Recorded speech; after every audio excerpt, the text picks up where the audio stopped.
Hello guys, and welcome back to another video. In today's video I'm going to make some Samii inspired tea and coffee pouches.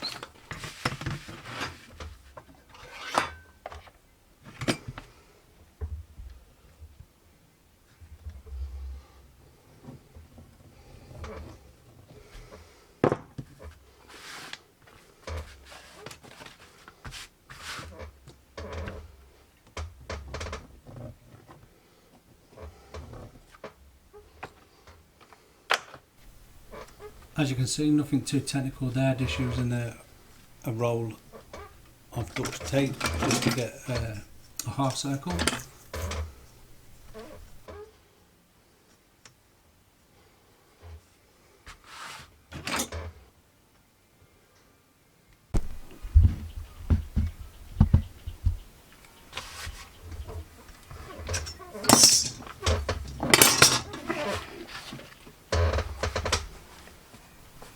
That's the final shape there.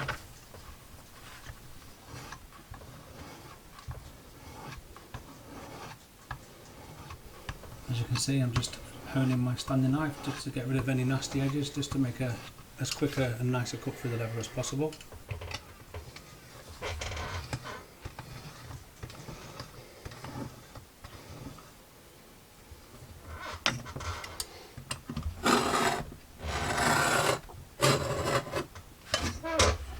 Okay, so let's just put this design out.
Okay, so I'm just using the template just to measure how long of a middle flange that I will need on the pouch.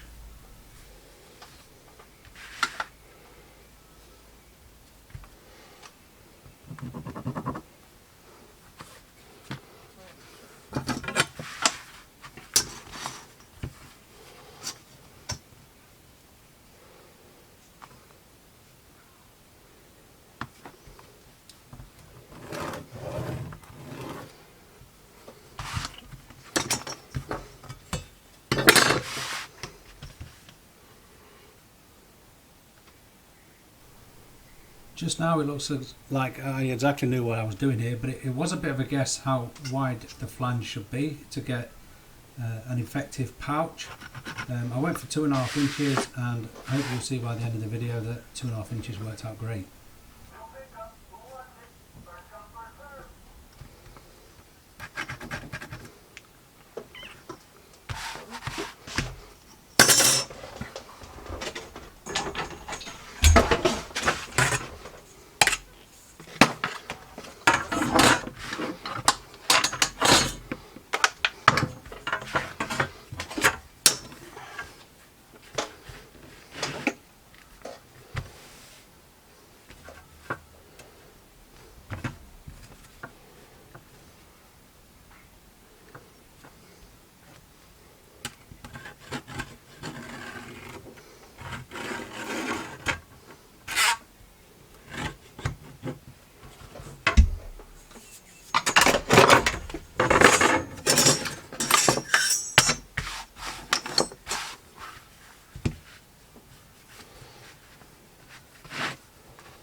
Measure twice, cut once.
Here I'm just setting the distance for my stitching holes away from the edge.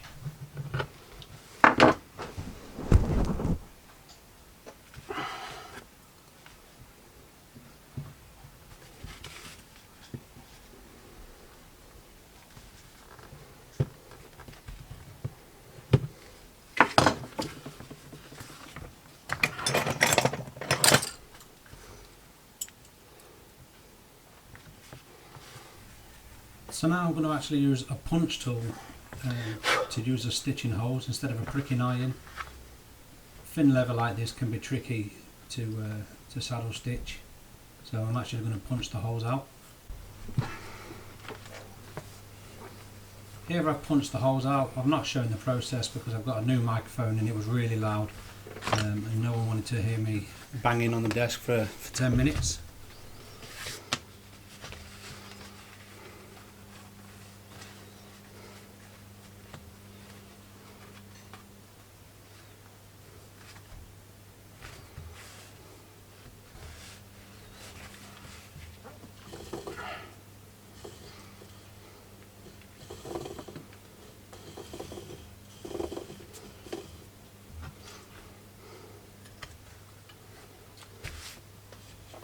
Whenever I measure out my thread, I always go 3 times as long as the piece I'm intended to stitch, and then a generous bit.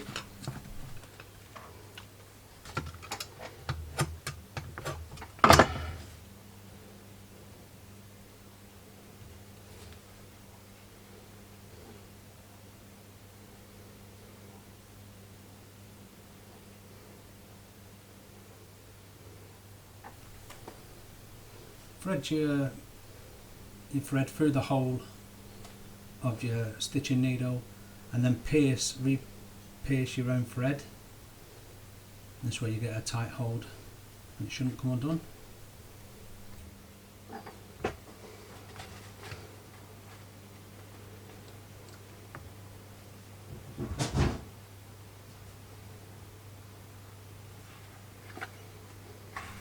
Always start a few stitching holes down, and that way you can stitch back up the top and then come all the way back on yourself, and that will give you a nice strong stitch.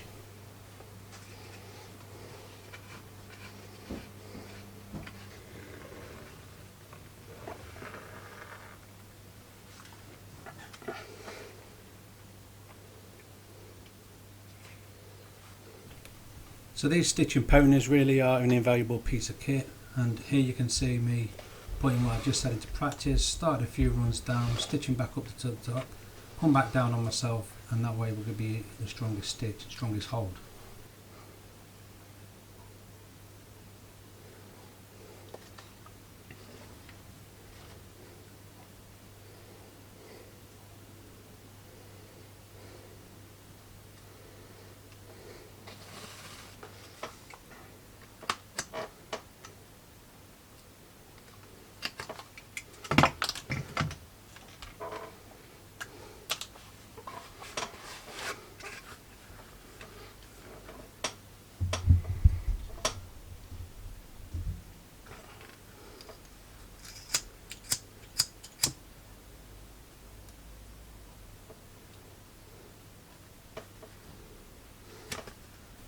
just melting the thread here, and then if you press it down it mushrooms the thread and stops it being able to be packed through the stitch, being pulled back through the stitch.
I don't know if you caught that, but I cut the cord at a really tight angle. It helps to thread the cord through the holes.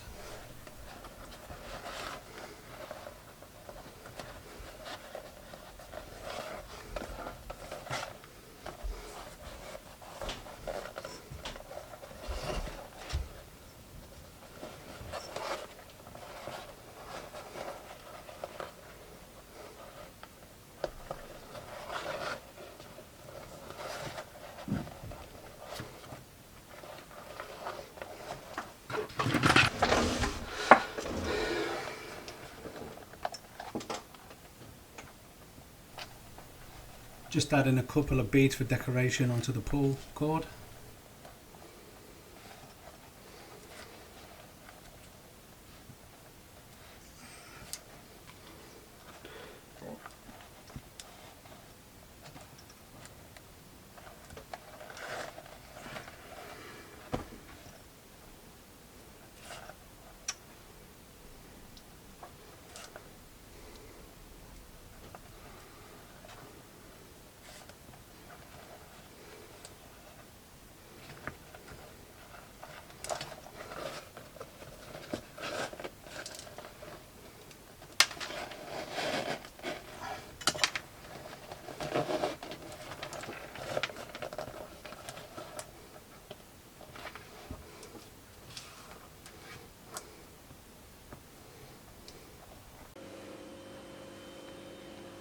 And here we are, finished products. I'm quite happy with them considering it's the first time I've made them. You can see I've actually added some antler toggle. But yeah, really happy with them.